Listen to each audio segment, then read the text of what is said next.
so many reasons, the year 2019 to 2020 has been a time of unprecedented change for our health board. Incorporating Bridgend from the west of the region in 2019, Cwmtaf Morgannwg University Health Board became a new entity in a year that has been one of our most challenging yet. Even before the challenges posed by COVID, this was a 12 months of significant reflection and action for the new health board. Not only have we been busy making all of the critical decisions needed in the establishment of the new CTM health board, we have had to reflect on failings in maternity services of the former Cwmtaf University Health Board, as well as the wider concerns raised by Welsh Government, Wales Audit Office and Healthcare Inspectorate regarding quality, culture, leadership and governance. From this period of reflection, we have learned serious lessons which are now shaping everything that we do. The considerable scale of the challenge to achieve sustainable change and improvement faced in this year will be one we continue to face in the year ahead. However, we are committed to addressing these challenges in an open and transparent manner and in dialogue with our local populations. This short video captures the many improvements that are being made in our health board. As a board, we are fully committed to ensuring that people, quality and safety are at the heart of everything we do. On the 1st of April 2019, Cwmtaf Morgannwg University Health Board was formed.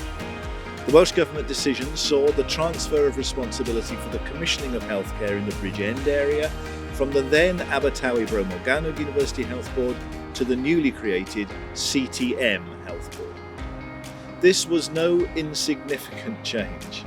As a new University Health Board, CTM became responsible for the commissioning of healthcare for a population of around 450,000 people across communities in Bridgend, Rhondda Cynon Taf and Merthyr Tydfil.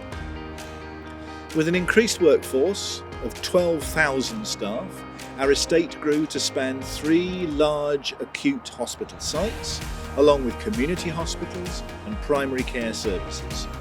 These include our GP surgeries, dental practices, optometry practices and community pharmacies, in addition to facilitating more specialised health services where these are not provided within our boundaries.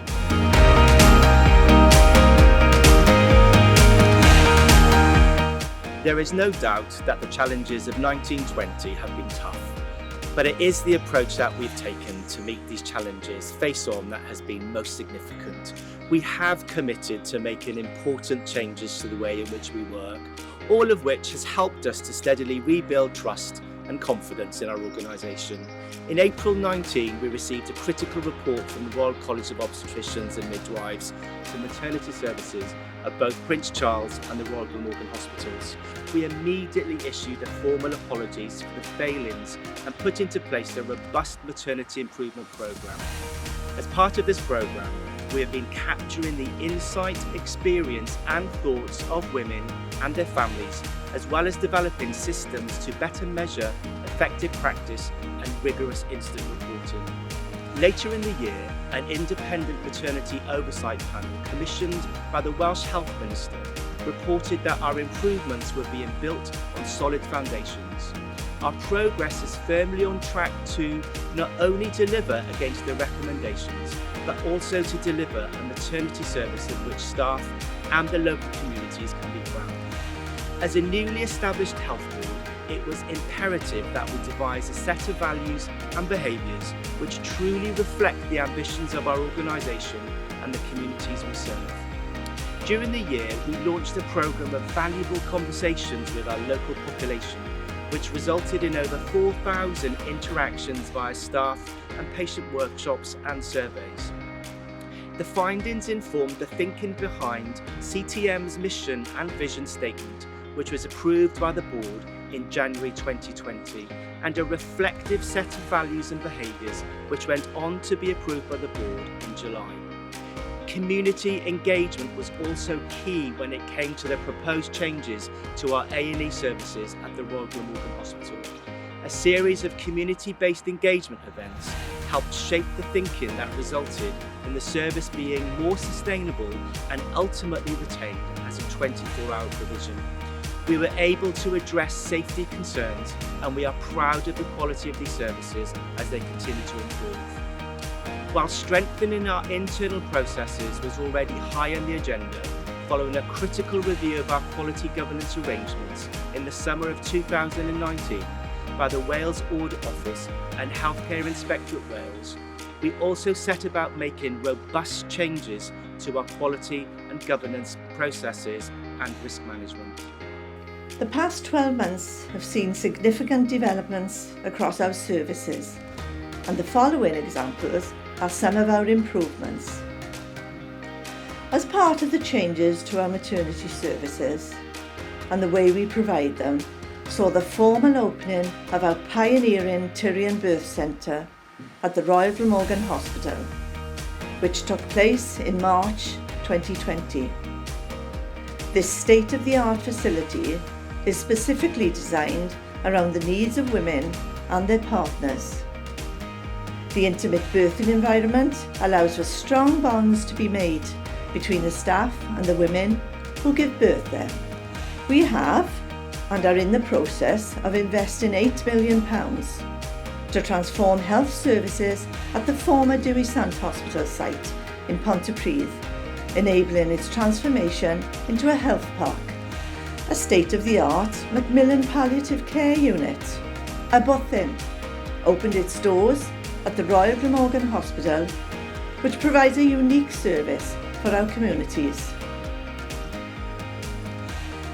A 2-year pilot scheme, Choice, is another of our examples where an outreach project was launched to deliver a targeted sexual health education programme and long-acting reversible contraception service to vulnerable women at risk of unintended pregnancy.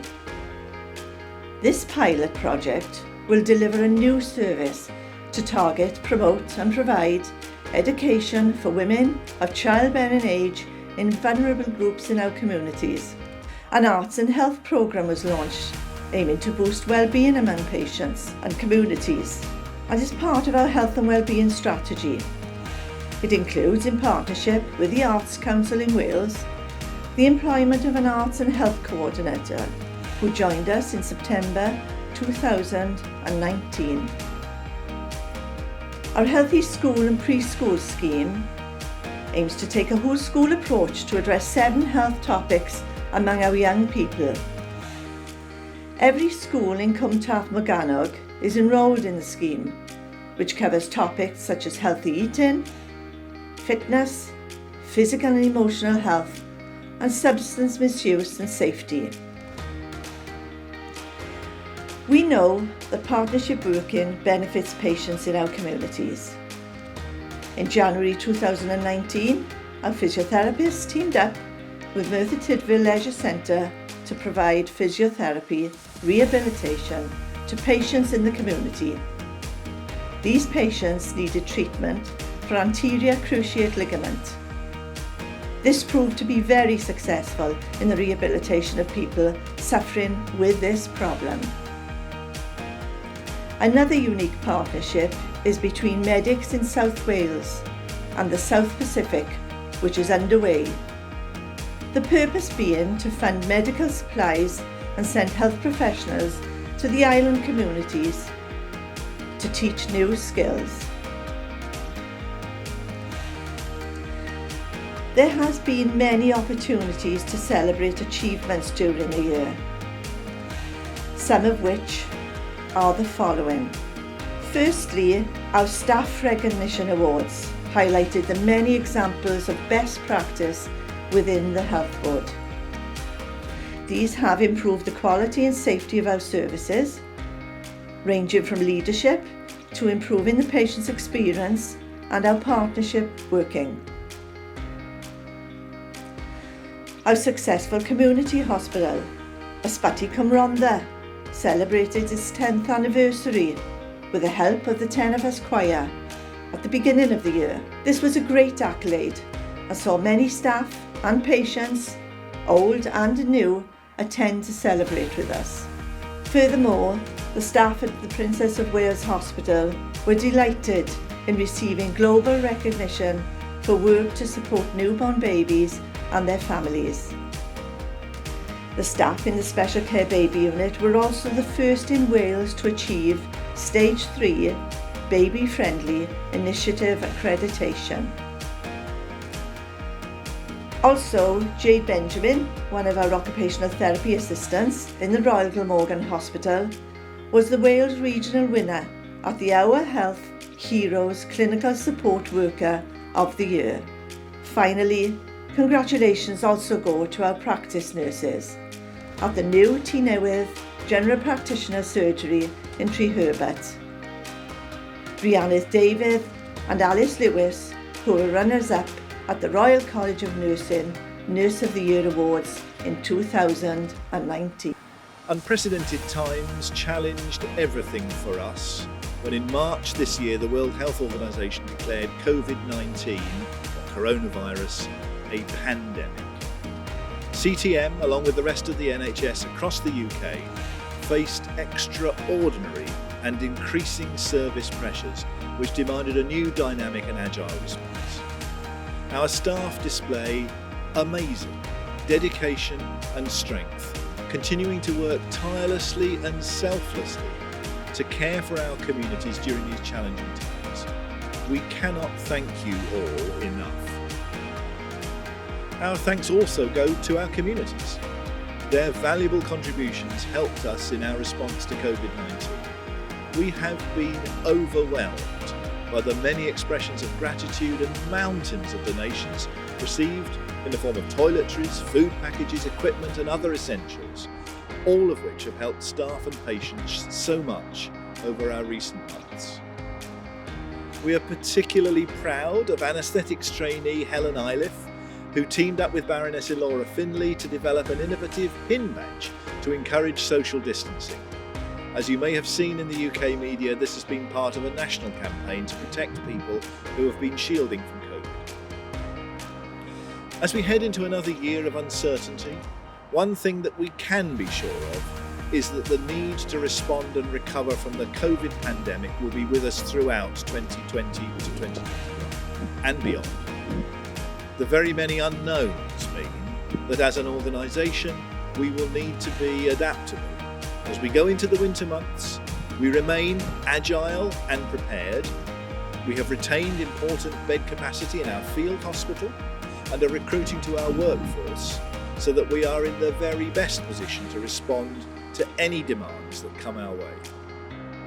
And we are delighted to have recently recruited a new Chief Executive to take the Health Board through to the next chapter in its history. Hello everybody, my name's Paul Mears. I'm the new Chief Executive at Cwmtaf Morgannwg Health Board. It's really great to be able to give some input into this AGM. This is the end of my first week in the organisation, so obviously I can't take credit for any of the great work that's gone on over the past 12 months, but I'm really looking forward to working with the staff, the stakeholders, the communities that we serve to develop the services we provide in the organisation and think about how we can continue the journey that the organisation's been on over the past year or so. Obviously we've got our challenges, the particular challenges facing us around winter coming up and the ongoing management of the COVID-19 situation, but I've been really impressed already in the first week when I've been here with the commitment, the support of the staff across the organisation and the real determination to do the best for our local communities and our patients. So I'm really excited about the opportunity to come in now and lead the organisation as we move forward into the next year, and hopefully look forward to working with many of you who are watching our AGM today as we move into the next year and what that will bring for us at Cwmtaf Morgannwg. We hope that this video has given you an understanding of some of the challenges we have faced and the successes which we have celebrated at CTM this year. We are proud of our staff and remain committed to delivering the very best services for our communities.